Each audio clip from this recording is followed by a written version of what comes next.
won't forget that morning, not if I live to be 100. I counted the men as they marched out of the yard. They'd hardly slept for weeks. We of the CID had slept even less, but the nightmare that kept us awake was all the same nightmare. That's why we weren't surprised when the commissioner asked us up to the conference room for a bit of a talk. He'd talked to us plenty, we knew that. It didn't help any to know what was ahead of us.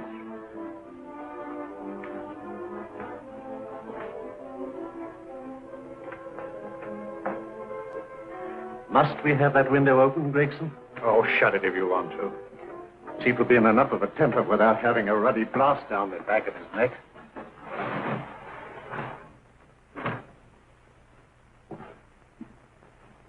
Gentlemen, the commissioner.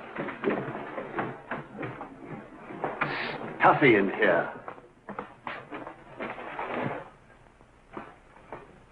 Be seated, won't you? Gentlemen, if you wish to know what able men you are, read any of the works of popular fiction that glamorize your achievements, but don't, I beg of you, read the daily papers. They might give you an inferiority complex. I hate to mention it, but we're confronted with a series of the most atrocious murders since Jack the Ripper. And in the meantime, the CID might as well be playing at shove halfpenny for all the good we've accomplished. Now look. Here, here, and here. Each of these red flags scattered through the city stands for a woman brutally murdered, a woman's terror, a woman's death agony. These are no ordinary crimes. These are the works of a fiend who kills first and mutilates afterwards. A ghoul who hacks off a part of his victim's body and carries it away with him, a loathsome souvenir of his butchery. 3 women murdered so far, and you haven't turned in one clue. You haven't given me one lead. Here you sit and wait for news of a 4th victim, with your arms folded.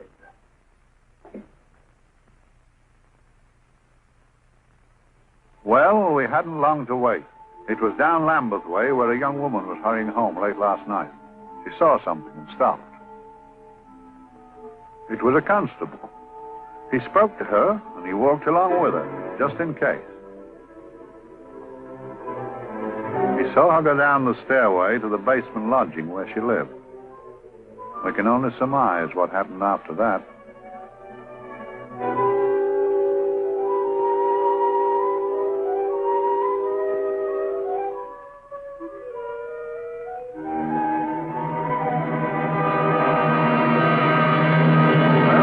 My pride in my pocket and went to see the man who so often helped out Inspector Lestrade and myself in the past, Mr. Sherlock Holmes.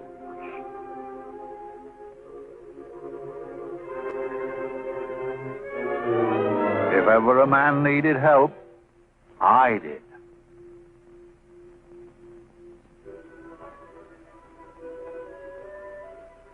This makes 4, Inspector. 4 defenseless women here in the heart of London. And everyone with the right forefinger hacked off. Not hacked, Inspector Gregson. Cleanly, expertly severed. The work of a skilled surgeon. That's our only clue. Much about the age of my sister's girl. Is there no way of stopping this, Mr. Holmes? Yes. There's a way, somehow. The fiend that did this. I promise. I promise. We've nothing to go on. That's the rotten part of it. We can't get far without knowing the motive. Well, at least we know what the motives were not. It wasn't robbery, nor passion, thanks be, nor yet vengeance. Because they all came of totally unrelated families. Steady, Inspector, steady. Sorry, Mr. Holmes. I don't turn a hair when it's a bloke that can look after himself. A little slip of a thing like that. Yes, it's horrible. Come on, let's get a drink.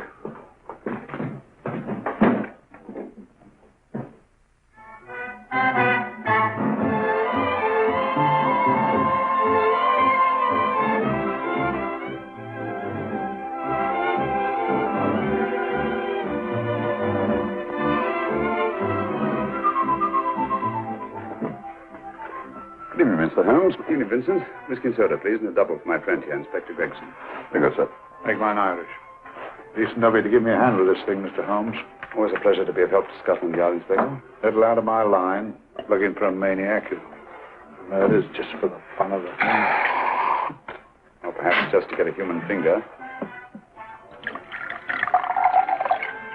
In all 4 cases, murderer risked capture by stopping to secure a finger.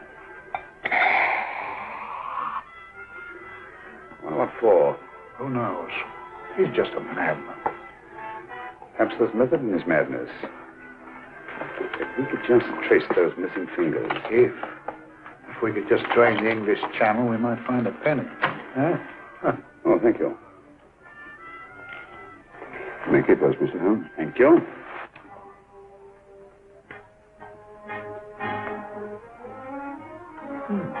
Sir George Fenwick, isn't it?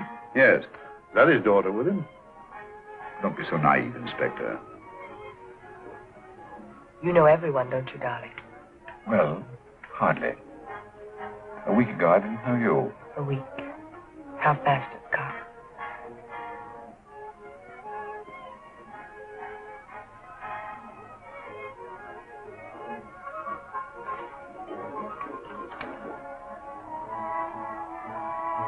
I collect these things. How very quaint of you. Shall we go? Yes.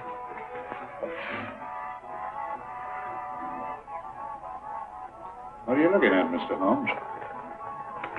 Looking at a very handsome woman. Not born to the purple, but giving an excellent imitation. Would you like to come to my flat for a nightcap? Lovely idea. Yes, isn't it?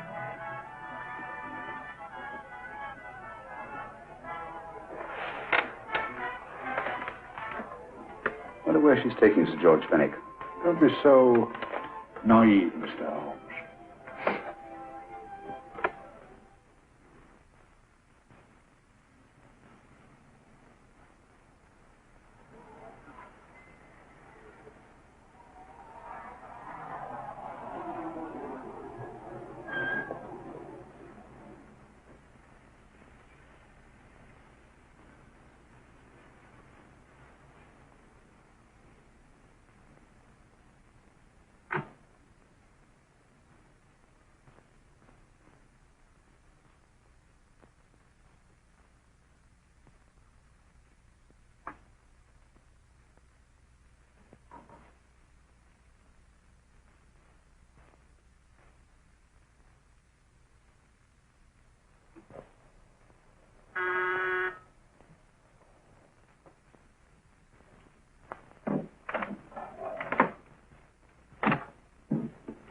Good evening, Mum. Hello, Grandin. Any messages? No, Mum. Thank you. Drinks, Grandin. One of your nice surprises. Yes, Mum.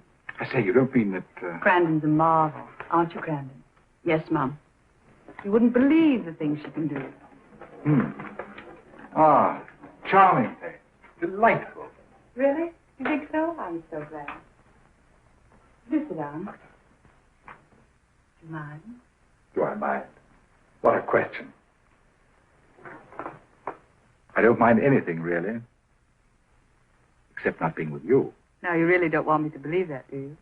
Not too seriously. Good. We're both quite grown up, aren't we? Quite.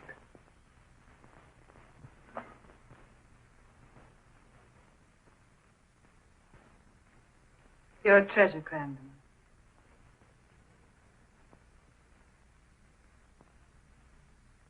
And lower the lights a little as you leave.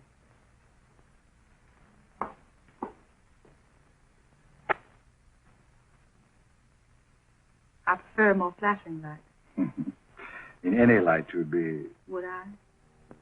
And don't you know it? Perhaps I do.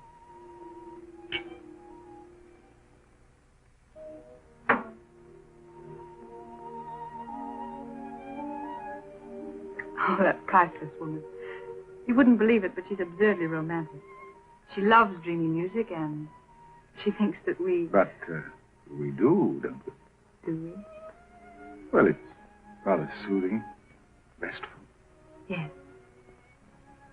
And we all need rest at times. like tired children played too long. You've played with wooden soldiers, I suppose. Funny. Hadn't thought of that for years. Toy boats were my special joy. Anything I could set afloat anywhere. Like this. And this. Toy boats sailing into the Never Never Land. The land of beautiful dreams. Look.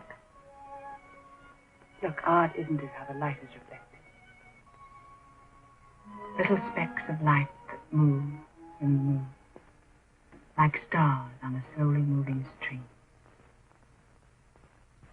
You know, Holmes, I'm very sensitive to atmosphere. No? Yes, I can tell by the feel of this room there's been a murder committed here. It may interest you to know, my dear fellow, it was the other side of that door at the foot of the stairs that the poor girl was murdered.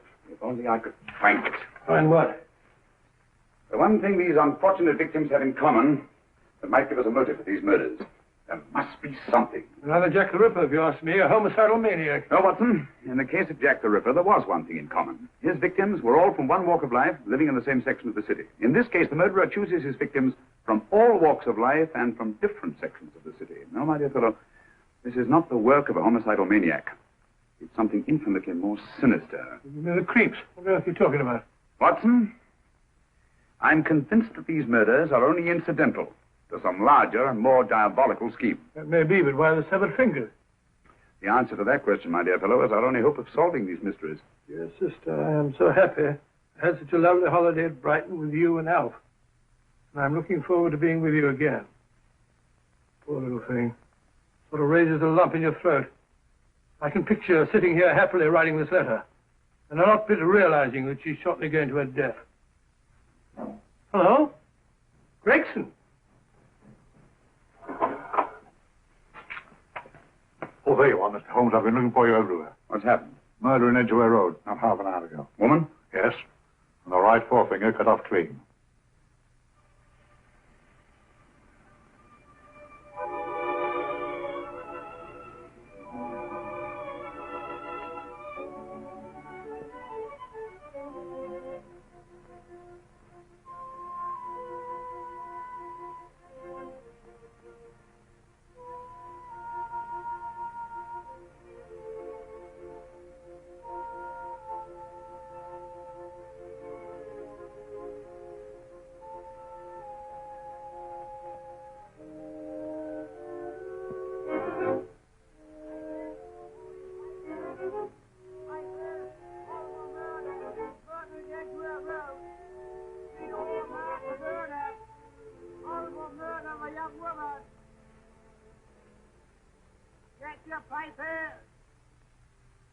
Horrible murder, paper, all about the murder. Morning paper, all about the murder. Paper, horrible murder. Another young woman found murdered, paper, sir. Horrible murder, paper, paper, read all about it. Get your paper, murder in Edgware Road. Horrible thing to murder. Shocking murder, murder in Edgware Road. Horrible murder of a young woman. Read all about the murder.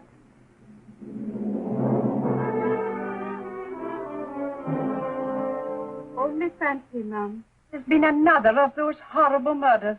Dear, dear, how shocking. Yes, Mum. I really don't feel quite safe here myself. Oh, dear.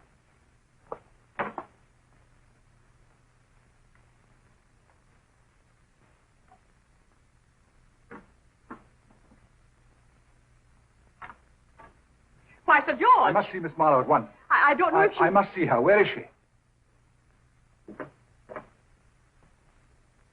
Lydia. Why, Sir George, what is it? What happened? I don't know. You'll have to help me. You've got to help me. But I don't understand. Listen. I woke up a few minutes ago in a cheap boarding house off Edgware Road.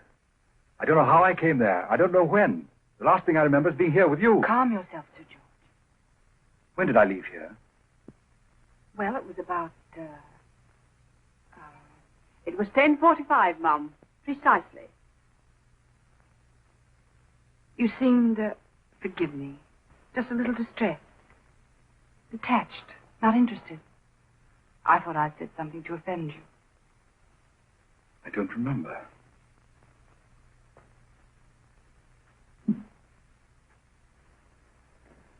I can't remember. Tell me, has this happened to you before? Before? Well, there is such a thing as amnesia, you know.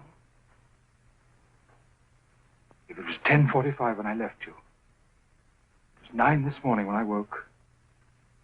Over 10 hours lost. 10 hours that I can't account for. And in my pocket when I woke, I found... Yeah, in my pocket.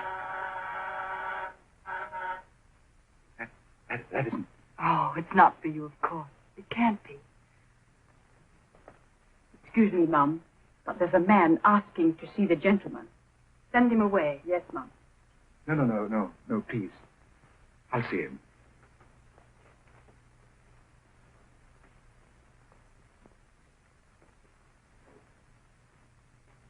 Well? Delightful room. Not much like the place you woke up in this morning. You followed me here? Yes. Are you a detective? Oh, no. Quite the contrary. Don't be afraid, Sir George. You know my name? Oh, yes. A very old and highly honored name. And being the bearer of such a name, and also a very wealthy man, I thought you might care to possess yourself this trifle. Rather than let it fall into the hands of the police. It is yours, if I'm not mistaken. The initials, GF. Where did you get this? It came out of your pocket. I saw it fall, but you never noticed. You were very busy, bending over something with a knife. Then you put something in your pocket.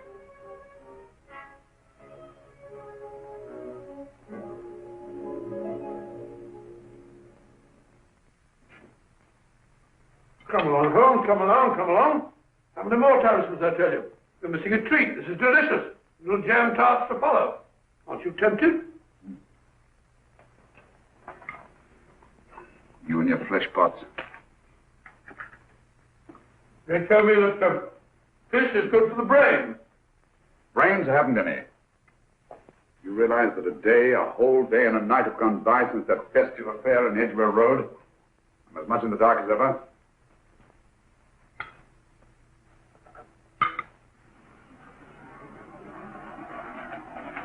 Hello, here comes a client, unless I'm very much mistaken.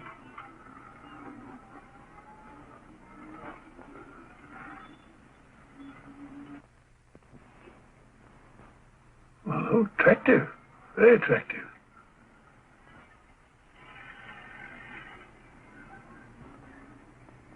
Obviously, she left home under the stress of some very great emotion. How do you know that? She isn't wearing any gloves. A startling omission in a young lady of fashion. Oh, she didn't put her coat on. Open car, too.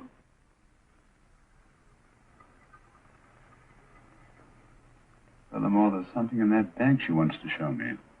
What makes you say that? The bag doesn't match her dress, indicating it was picked for size rather than style, to accommodate some bulky object. You amaze me, Holmes. What I meant to my dear fellow.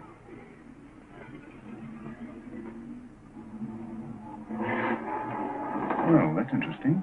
What is? A cab, turning at the empty house. Wonder why he followed her here. Oh, wouldn't you? Quite possibly with glasses.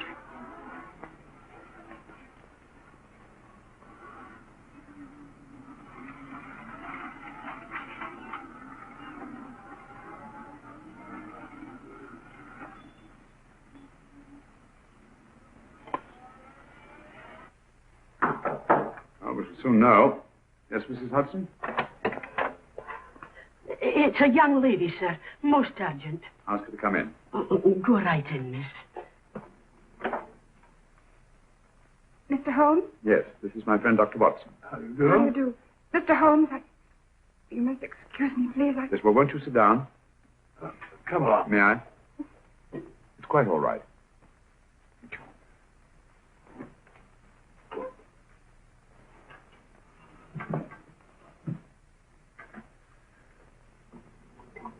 Now try to control yourself, Miss Fenwick. You're with friends.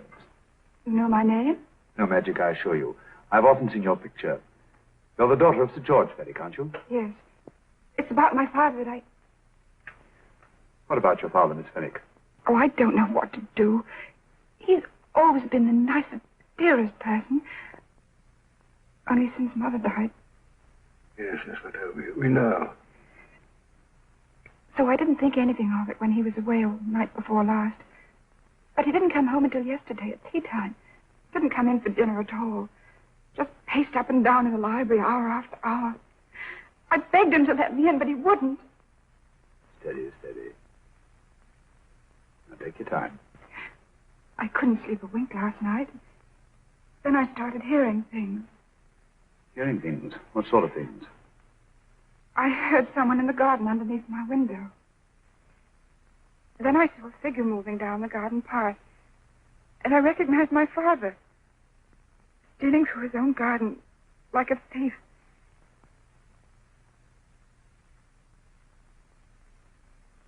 He had a spade in his hand.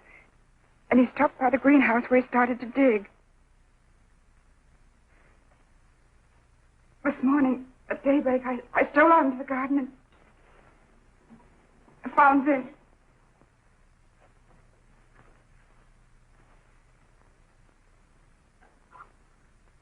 A finger. A human finger.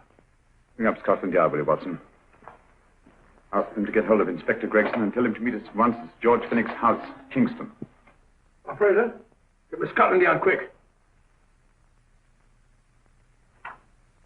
Where's my father, Norris? He's still in the library, miss. Thank you. We'll see him right away. Will you come with me, please? Thank you. I got your message, Mr. Holmes. Yes, indeed. Dad, may I come in? Dad. Honey? He doesn't answer. You mind? Please do. Thank you. Watson, quick. Oh, Come along, no, my dear. no, no. Take charge, Miss Fenwick, please. Now, miss, please. Please come along with me.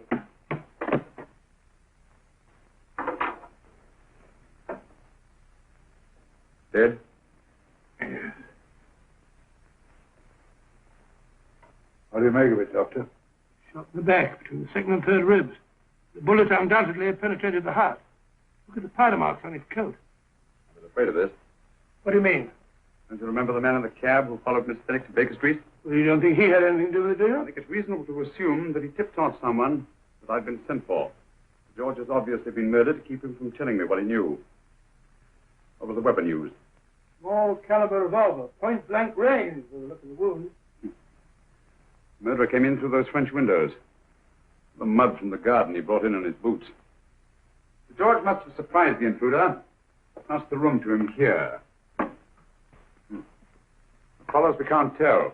But from the location of the wound, I'd say that he turned his back for a moment, and as he turned, the muzzle of the revolver was placed between his ribs and one muffled shot fired.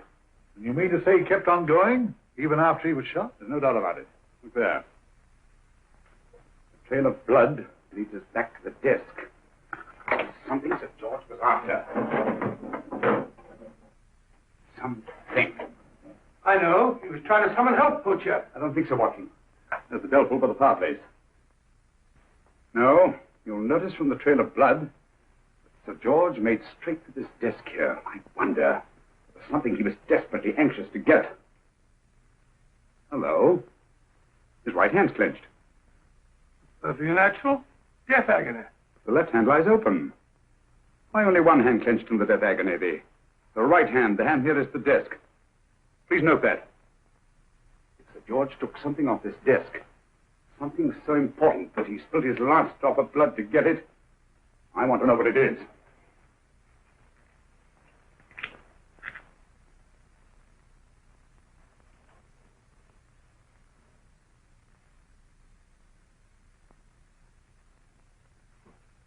Nothing but an ordinary match folder. Where does that lead us? I imagine to something very important, Gregson. This match folder's from Pembroke House. Why shouldn't it be? He was there, you know. We saw him yesterday. Yes, but the effort he made after he was shot to get hold of this match folder. It's just possible. He wanted someone to remember Pembroke House. He may have wished to recall it to someone who saw him there. Someone who, like ourselves, saw him with a woman.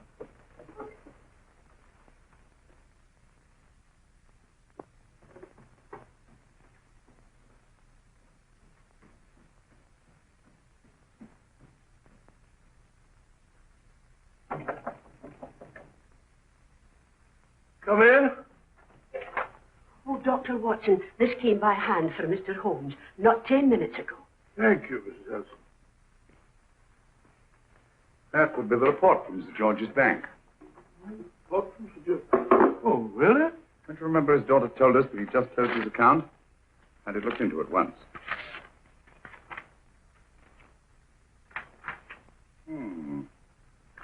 He drew out his entire balance in cash, nearly £10,000, yesterday, just after that young woman was murdered. What does that suggest you, Watson? He paid it out to someone. Precisely. I smell the faint, sweet odor of blackmail.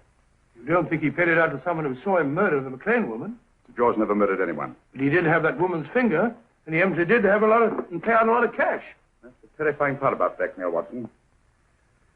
The victim is afraid to fight the accusation no matter how false. Once the accusation is made, his name is smeared, and sometimes his life is ruined. Well, Sir George didn't commit these murders. What fiend did? I rather think they're not the work of any one man. Oh, come, Holmes. You don't expect me to believe there's a whole organization going about killing people and chopping off their fingers. Not possible, quite possible. Well, whoever's behind all this thing must be out of his mind. On the contrary, my dear fellow, if my assumptions are correct, this little scheme has behind it the most brilliant and ruthless intellect the world has ever known. You don't mean Professor Moriarty? I do. Oh, steady, Holmes. You've got him on the brain. This is the third time in as many months you've suspected him of unsolved crimes. He's dead, you know. Is he? Is he? No, he is. He was hanged in Montevideo, well, over a year ago. I know that someone was hanged in Montevideo under that name. But I'll stake my reputation that Moriarty is alive and here, now, in London. Hello? Yes, Dr. Watson, wait a minute. Me? Yes? This is Dr. Watson speaking. No, I'm afraid I've retired. I don't practice anymore. What? Oh, that's a different thing. An emergency case. Well, just a minute. Yes? Yes, well, see if she's not moved. Remember that. Don't touch her till I get there. Fractured case in the Cardinal's Mews. Heavy woman. 14 stone.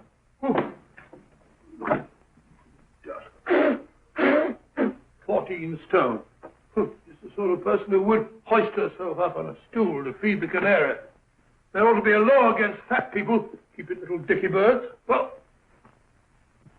so long, old man. I shan't be very long. I haven't used that bag since I bought little Amelia. What's the name in the world? Grew up to be a very attractive child. Oh, who wouldn't with a name like Amelia? What Amelia? Amelia.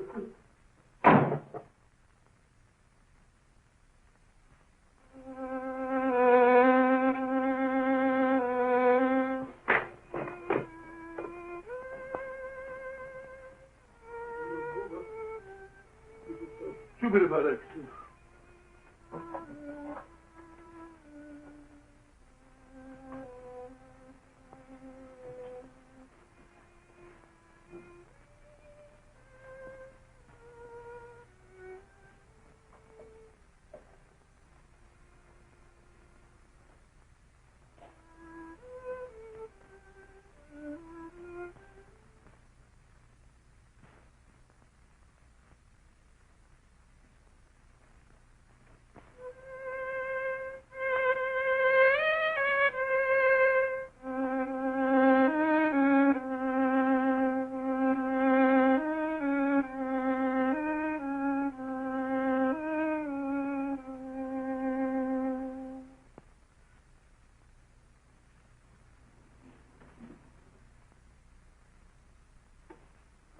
Professor Moriarty. Not that I wish to appear inquisitive. Not to what am I indebted for the pleasure of this visit. Scotland Yard will be interested. It's very convenient for me to have Scotland Yard think that I'm still dead in Montevideo. I never dreamed of fooling you. Thank you. The thought occurs to me, Mr. Holmes, that there are some advantages in living within the law. You're very comfortably fixed here, aren't you? As I get on in life, the little comforts appeal to me more and more. Oh, I beg your pardon. Won't you sit down? Thank you.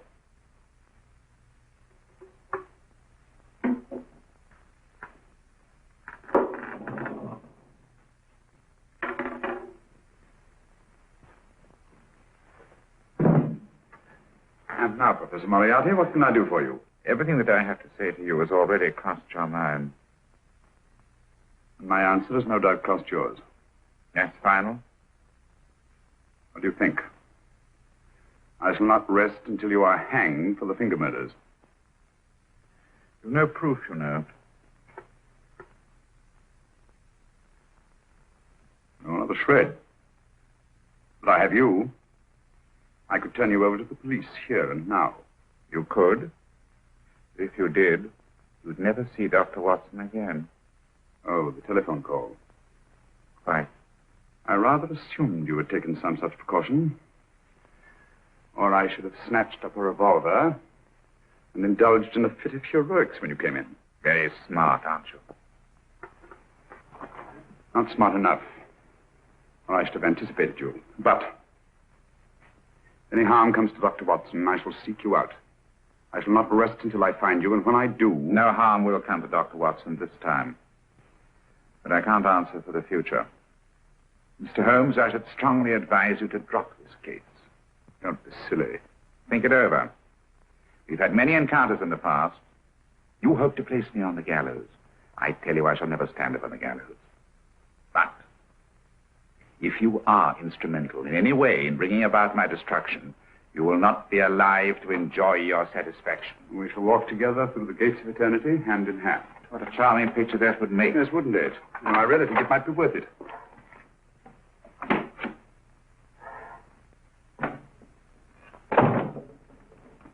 Shoelaces, Governor? Tuppence a pair. And strong enough to hang yourself. How many more times must I tell you I don't want your filthy shoelaces or your company?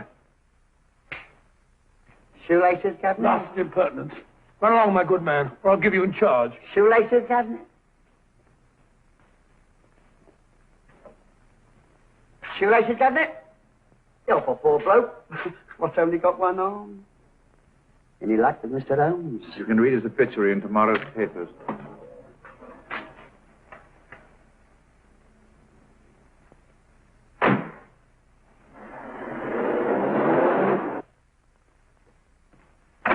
Oh, there you are, Watson. Come in. I was, just going out to look for you. Look for me what for? Suppose you don't think I know my way about. Well, you're right, I don't. Blast all practical jokers anyhow. Know where I've been? A wild goose chase. Exactly. There's no such number in McCardle's Muse. Some fool's idea of a joke. Did you see anyone? No, nobody especially. Only a whining old idiot selling bootlaces. Assistant beggar, wasn't he? Stuck you like grim death. Huh? How do you know? Finally left you for someone who looked like better pickings.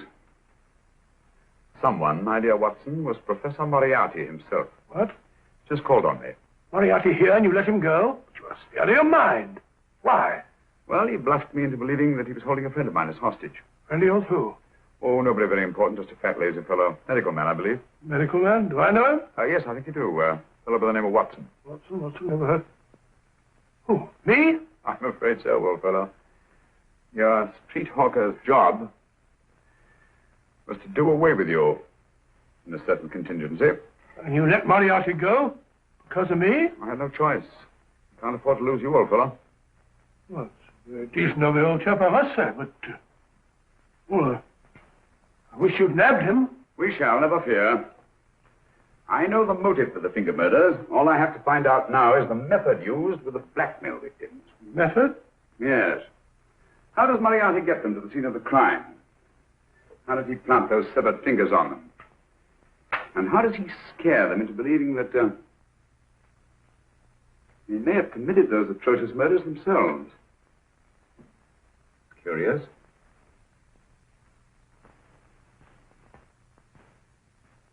Very curious.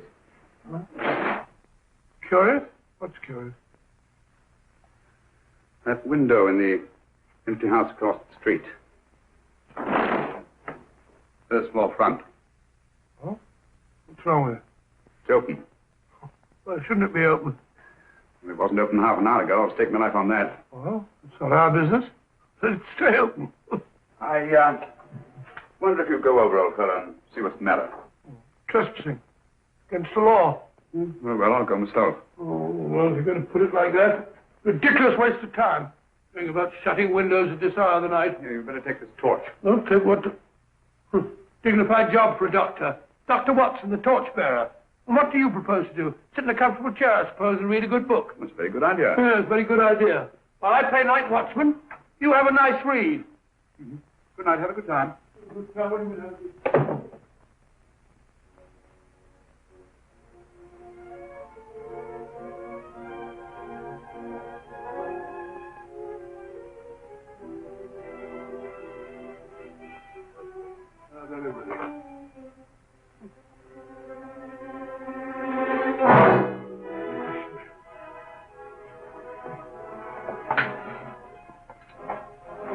For?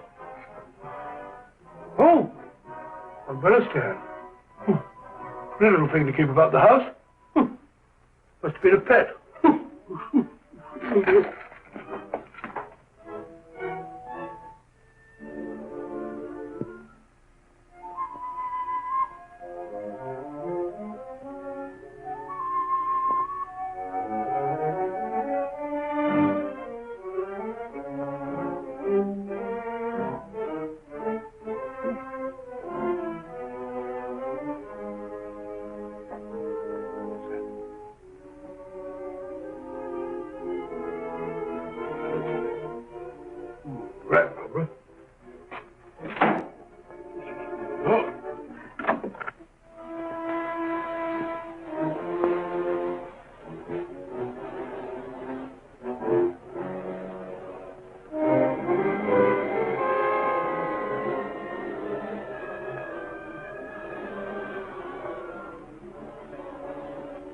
He sits comfortably reading a book.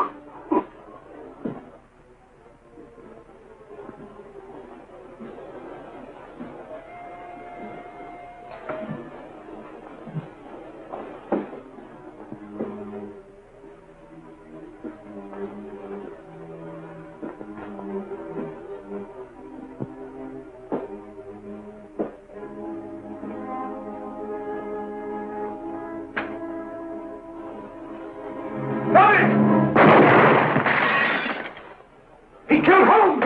He killed Sherlock! Watson. You? But I saw him shoot you a second ago. Not me, my dear fellow.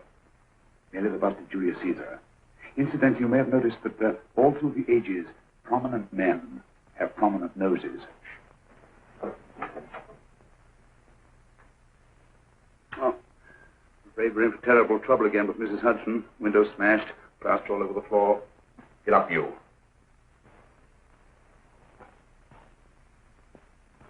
Corporal Williams, Middlesex Regiment.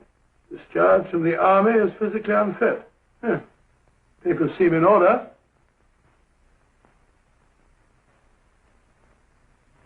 Now, Corporal Williams, you've seen service in the Far East, haven't you? The East. I thought so. Look at his complexion, Watson. Yellow as saffron. He's been taking antibrine. Cure for malaria. Sniper, aren't you? Sniper. Why did you try to kill me? I had to kill him.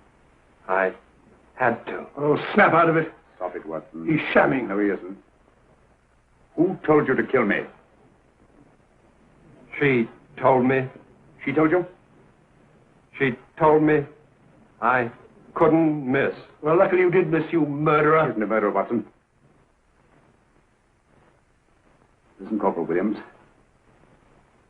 She told you you had to do it, didn't she? I had to do it. I've got it, Watson, I've got it.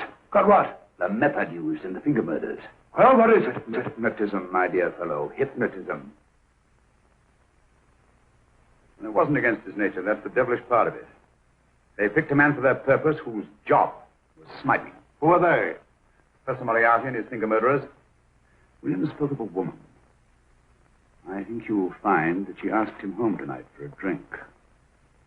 Nice quiet rooms, soft lights, music. You've got it all pat, Mr. Holmes. What's the lady look like? Up 30, nice figure, blonde, lustrous eyes. Really? Got a phone number? Williams will give us her address. Look after him, Gregson. Don't let anyone come near him. He's our key witness in the finger murders. Well, I hope you're guessing right, Mr. Holmes. Get up, Williams. Now, go with Inspector Gregson anywhere he tells you. Come on. Yeah. Ring me as soon as he comes to himself, will you? I will. Good night, gentlemen. Good night. Well, if you believe that fellow Williams was hypnotized, I suppose you think Sir George Fenwick was hypnotized, too. Yeah, I'm quite sure of it. Have a cup of tea? Thanks, old boy. Nothing to eat. Well, why didn't these people make Sir George do the murder himself? Because they didn't want to get him hanged. They wanted to blackmail him. Well, who do you think the actual murderer is? One of Moriarty's gang. A diabolically simple technique. Kill a woman. Yes. But why cut off the fingers? My dear fellow, don't you understand? The severed finger is what links the blackmail victim to the murder. He wakes, finds the grisly thing in his pocket. Doesn't know how it got there. He's no idea that he's been hypnotized. For all he knows, he may have committed the atrocious crime during some dreadful lapse of sanity.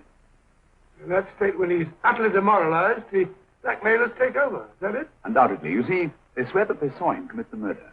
And, being human, the victim will pay anything rather than stand trial on a charge that will make his very name loathsome. Well, it all fits in if you believe in hypnotism. The only possible explanation. You think the hypnotist is that woman with the blonde hair and the lustrous eyes? The woman you invented? I didn't invent her. I saw her. What are you talking about? That woman, my dear Watson, was with Sir George when he left Pembroke House. I saw her there. I shall see her again, and Williams will lead me to her. That's why it's so important to keep him safe. He will identify her.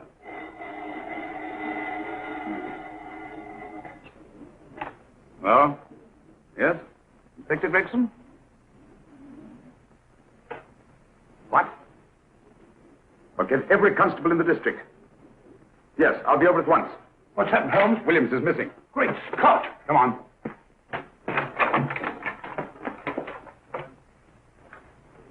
Lorry crashed into Gregson's car. During the confusion, Williams disappeared.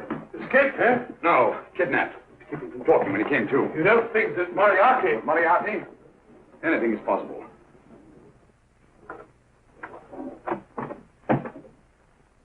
Williams! Dead. You see? Anything is possible.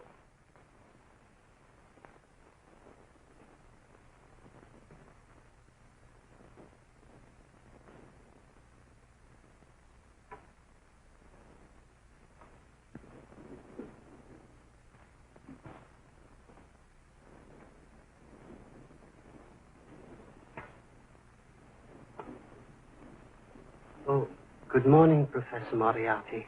You startled me. I'm dressing another darling, a dear little nurse. Is there anything wrong with your finger? Just a splinter. Nasty thing, splinters. Most trying. One can't be too careful, but I'll get it out for you. I have the very instrument to help you. Sharp enough to split a hair. Put those tools away until they're needed. But they're not tools, sir. They're instruments. Put them away. Is Lydia in? Yes. But really, you should let me. Get dressed. Holmes and Watson just left Baker Street for the Mesmer Club. Mesmer Club, the meeting place of all the top hypnotists in London. Do you suppose that Mr. Holmes is onto our method? It is suspects. It's merely a suspicion. It's our business to see that it ends there. I hope you're right. Williams passed away before he could talk, remember? What do you want me to do? Go to the Mesmer Club, meet Holmes, and induce him to come back here. Isn't that a bit dangerous? Every meeting with Sherlock Holmes is potentially dangerous. However, you say he didn't see your face at Pembroke House. And how would you suggest I get Mr. Holmes to accompany me here? Kidnap him? Oh, no. Holmes has one weakness.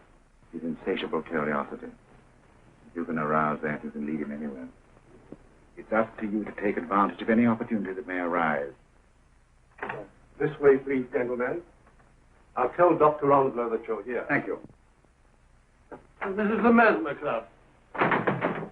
If you ask me, hypnotism is a lot of mumbo-jumbo. Oh, come now, Watson. As a medical man, you must admit that hypnotism has its place in modern science. That may be, but 90% of hypnotists are crooks of the worst kind. Nothing more than a lot of charlatans exploiting weak-willed morons. Ah, Dr. Onslow, I believe. Happy to meet you, Mr. Holmes. Your brother Mycroft suggested I might be of help to you. He's a valued member of our little group of charlatans and crooks. Beg your pardon, sir. I didn't know you were listening. Behind the curtain. My friend, Dr. Watson. Oh, delighted. I wonder now. You see, we're in the midst of a little experimental session at this very moment. If you'd care to join us. Certainly. That'd be very instructive. Oh, well, will you follow me? Thank you. Behind the blast of curtain. Ingredients is taken. Today, the therapeutic value of hypnotism, as we now call it, is conceded by innumerable physicians. Especially is of value in surgical cases where the administration of local or of general anesthetic is inadvisable. Inadvisable poppycock. For the sake of latecomers, I may say that I have placed this subject under profound hypnosis. In this condition, he can feel no pain, even under applications which normally would be excruciating. Excruciating? You excuse me, please. Carter, you are having a peaceful sleep. You feel nothing. Your arms and your hands are without sensation. Mowbray, the long needle.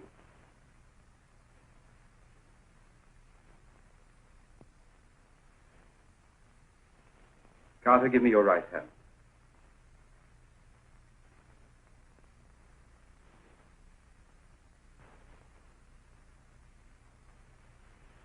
As you observe, the needle has been thrust completely through the subject's hand. No feeling, no pain. This lack of feeling is the one infallible test of profound hypnosis. Nonsense. Fellow's full of drugs. Well, isn't he? Definitely not, Doctor. Wake up, Carter, wake up.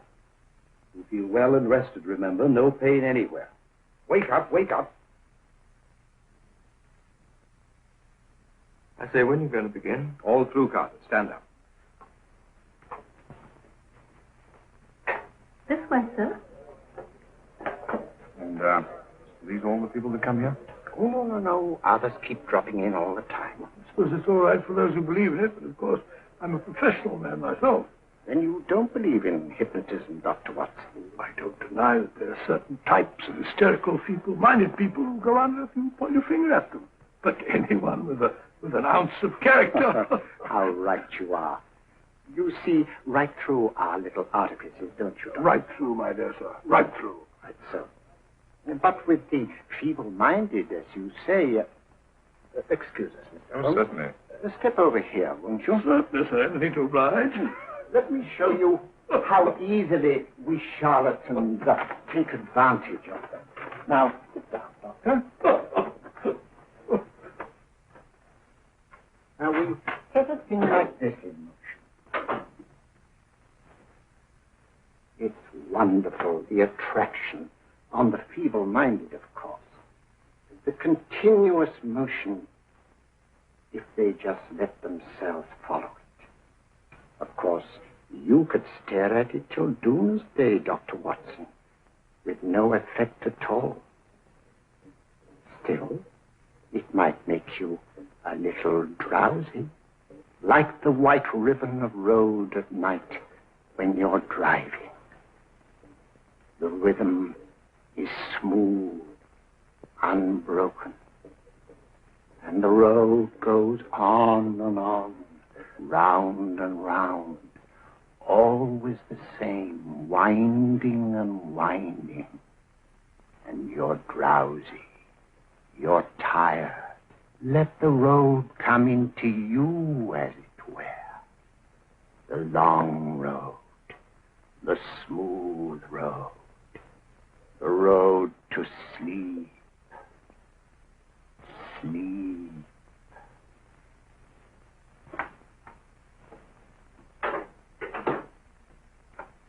Open your eyes.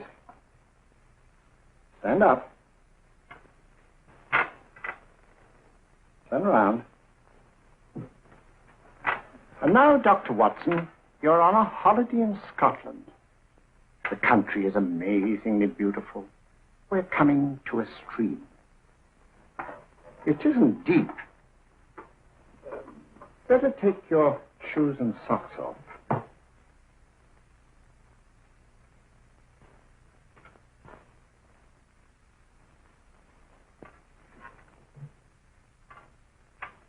Roll up your trouser.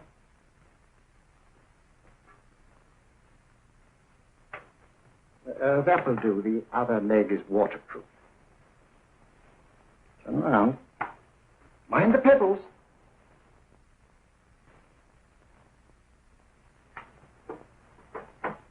Sit down.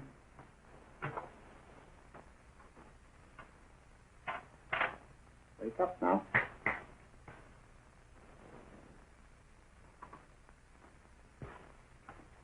Yeah, I see. What did I tell you? It didn't work with me. Why, nobody with an ounce of character.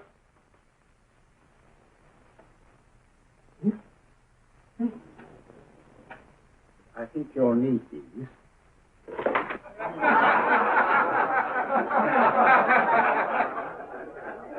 Going to Alfred? Watson, she's here. Oh, woman you're looking for? Yes, I'm going to meet her. Perhaps I can induce her to take me to Moriarty. Do you think it's wise, Holmes? May not be wise, but it's essential. After all, I've held me on with Moriarty in the past. But isn't it dangerous? She might be a hypnotist. My will isn't stronger than hers. I deserve to be hypnotized. I feel I must protest, Dr. Onslow.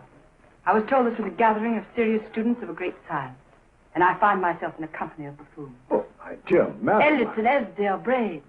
Were those men martyrs for the truth? That you may laugh over your childish, cruel tricks? I must say I'm in complete agreement with you, madam. This was a most unnecessary performance, Dr. Onslow. Beg your pardon, sir. My name is Holmes, Sherlock Holmes. At your service, madam. Thank you, Mr. Holmes. I'm afraid I've created a rather embarrassing situation. But you see, I'm interested in the serious study of hypnotism. So am I, too. Perhaps we have something in common, Mr. Holmes. Perhaps we have. You join me for a cocktail at Pembroke House? I should be delighted. Good.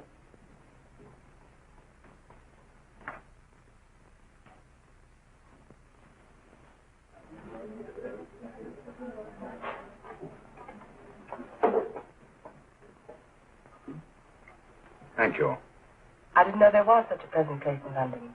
It was so nice of you to suggest our coming here. I thought a little pick-me-up would do us good. You mean you thought I looked... I like the way you look. Thank you. I suppose I did lose my head a little at the Mesmer Club. But you see, hypnotism is almost a religion with me. I know so well what it can do to help, heal. And I can't bear to see it used for trivial purposes. I know very little about it. That's why I went to the Mesmer Club. You see, I'm rather puzzled just now with the case that I'm working on. How fascinating. Tell me about it. The murder of Sir George Fenwick. Fenwick? Who's he? Quite a well-known figure. Odd now I come to think of it. Last time I saw Sir George was here at Pembroke House. Strange. Yes, isn't it? He was sitting, I believe he was sitting at this very table. Cigarette? Thanks. Do go on. There was a charming lady with him. He was lighting a cigarette.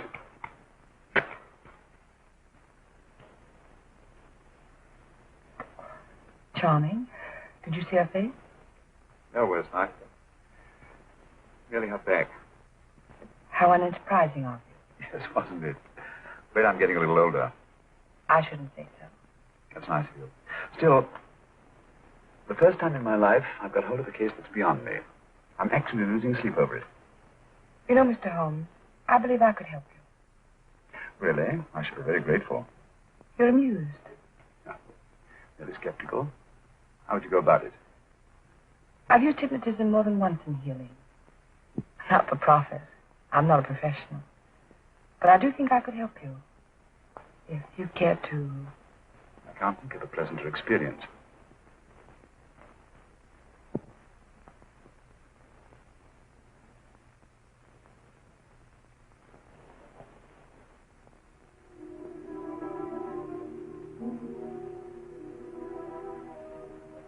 Low light, music, is that all there is to it?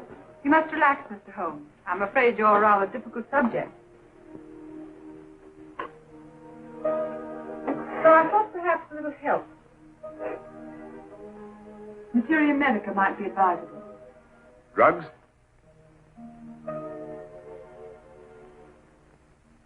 No, I'd rather not, if you don't mind. As a matter of fact, I'd rather not myself. But shrink not when you practice in Munich, you know. Believe it the best means for difficult subjects. Do you mind? Well, as a matter of fact, I don't approve of sedatives. Just as you wish. We don't have to go on with this at all, you know. Wait a minute. Wait a minute. All right. I'll take a chance. It's really quite harmless. What is it? Cannabis japonica, an oriental soporific. You need water.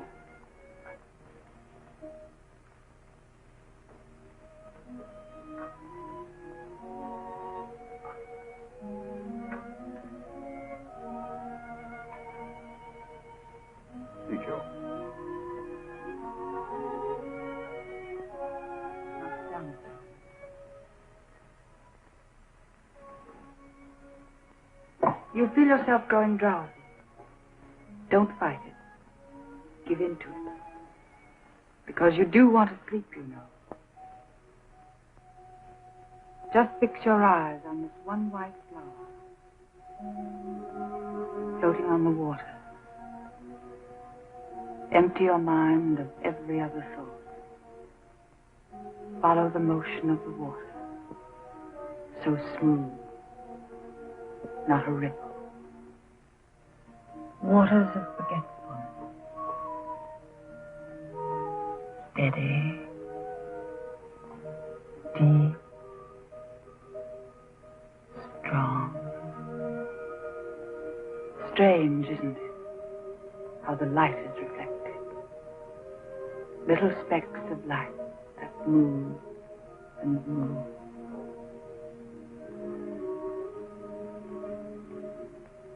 It's restful here. Peace. Friendly. And you're very close to finding what you're looking for. You'll find them soon now. The guilty ones. When you're rested, gentle waters closing over you. Steady, deep, strong, drawing you down, down, down.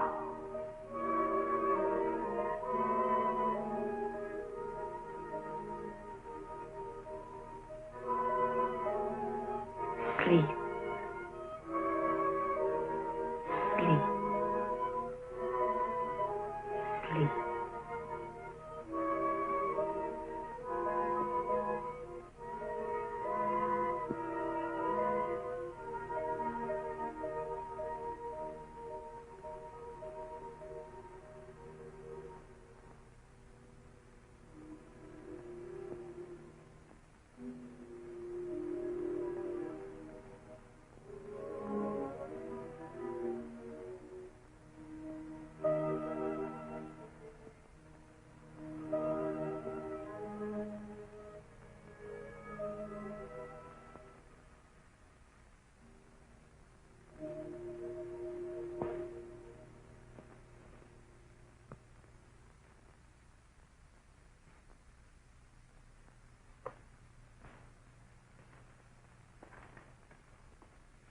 Here he is, Professor Moriarty.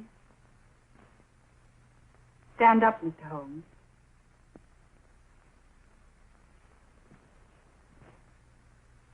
Open your eyes. Face this way. Are you satisfied?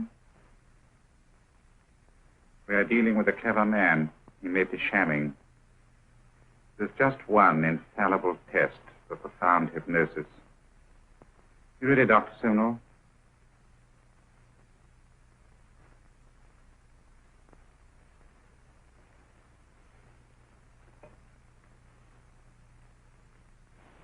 That will do, Doctor. He couldn't fake insensibility to the knife. I congratulate you, Lydia. Turn round, Mr. Holmes. Now walk to the desk.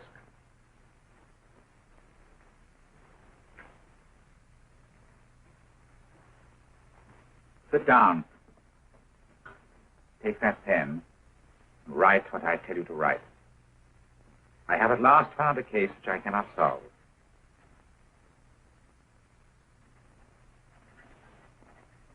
I have outlived my usefulness. Therefore, I have decided to end my life.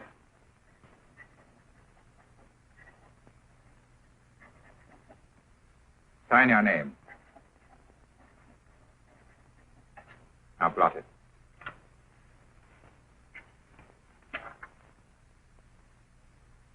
Fold it up. And put it in your pocket. Come, Mr. Sherlock Holmes. Go out onto the terrace. But it won't look like suicide, sir. I'm sorry, but Mr. Holmes' injuries must all be self-inflicted. Let's walk a little, Mr. Holmes. It's so pleasant here in the garden. Just step up here onto the terrace. It's a nice, broad terrace. Now turn to the left and walk slowly to the end of the terrace.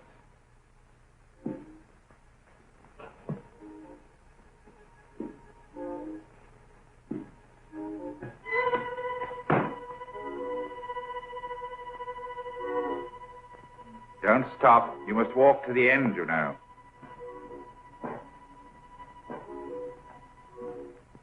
The end leads to an open doorway. You can pass through it in perfect safety.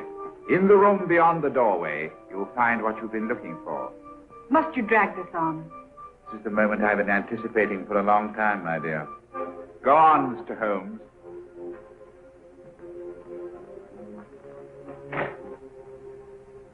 Through the open doorway, you will find the man responsible for the finger murders and the death of Sir George Fenning. Professor Moriarty. Holmes! Stand still! What a beautiful view, Watson. I'm quite enjoying it. No, you're not. You're hypnotized. You're under a spell. Stand still. Don't move. Steady, Holmes. Steady does it. Stand perfectly still where you are. Nonsense, Watson. You don't know what you're doing. Of course I know what I'm doing. You mean you're not hypnotized? Certainly not. Then get off the wall, you idiot. Oh, look out! Oh, Dear fellow. what were you doing up there? Holding the fort until you arrived. What kept you? Oh, I ran into a spot of trouble on my way to Scotland Yard. I was arrested for exceeding the speed limit. Your luck seems to hold, Mr. Holmes. I'd hardly call it luck, Professor. You see, I substituted a drug of my own for the one that this dear lady pressed on me. You are clever, aren't you? A drug that, although it leaves the subject conscious, renders him quite insensitive to pain. That accounted for my lack of reaction to Dr. Simnel's knife. Well, Gregson, quite an impressive haul. Even Inspector Lestrade himself couldn't have done any better. Thanks, Mr. Holmes. Take him away. All right, put her in the van. I was right, Mr. Holmes. You are a difficult subject. Thank you. And now, Professor, our score is settled. Au revoir until I see you on the gallows. The rope has not been made that'll go around my neck. Come on.